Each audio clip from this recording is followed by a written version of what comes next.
Here's how to divide Northern Sea Oats, a native perennial grass with gorgeous seed heads that are beautiful both in the garden and floral arrangements.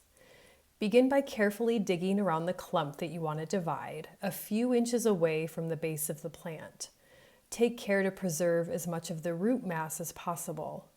Use your shovel to gently lift the clump from the ground and shake away any excess soil. This clump was divided in the spring, and you can see lots of new green growth. This particular plant is about 5 years old, and I'm going to split it in half and make 2 new plants.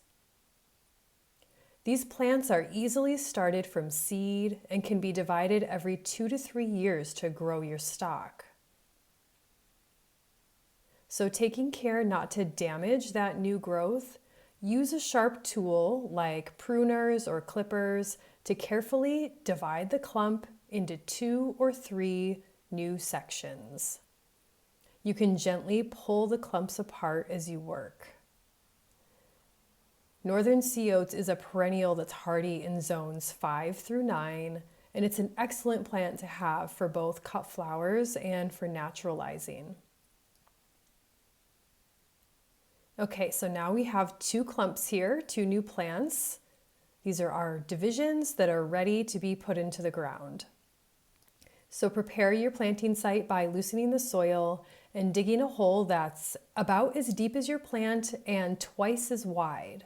You can incorporate some compost and granular fertilizer if you'd like. Add some water to the hole. Then place your plant into the hole and begin filling with soil. You can press the ground firmly a few times, adding more soil as needed.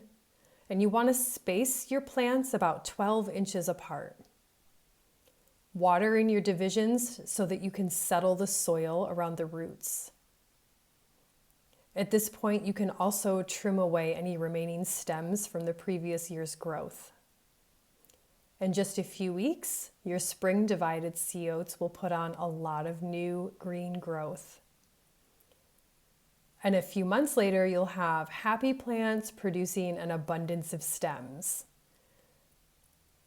When all the seed heads have opened on a stem and they begin to darken in color with some green still remaining, they're ready for harvest. You can use the stems in fresh arrangements or dry them for later use.